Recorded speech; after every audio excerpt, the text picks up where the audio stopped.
পাপী যদি দেশ ছেড়ে দূর দেশে যায়, মোর সেনাপতি ভক্ত যাইবে তথায়। চৈতন্য মঙ্গলে লোচন দাস ঠাকুর লিখছেন মহাপ্রভুর বাণী, গৌরাঙ্গ মহাপ্রভুর বাণী, যে সমস্ত পাপীরা মহাপ্রভুর চরণ কমল ছেড়ে, তার সেবা ছেড়ে দূর দেশে চলে যাবেন পতিত হওয়ার উদ্দেশ্যে, তো মহাপ্রভু কি করবেন? তাদেরকে রক্ষা করার জন্যে তার সেনাপতি ভক্তকে গোলক বৃন্দাবন থেকে নিয়ে আসবেন।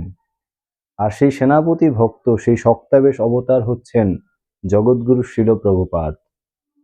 তো প্রভুপাদ মহাপ্রভুর ইচ্ছাতে উনি এই ইসকন প্রতিষ্ঠা করলেন, international society for Krishna consciousness.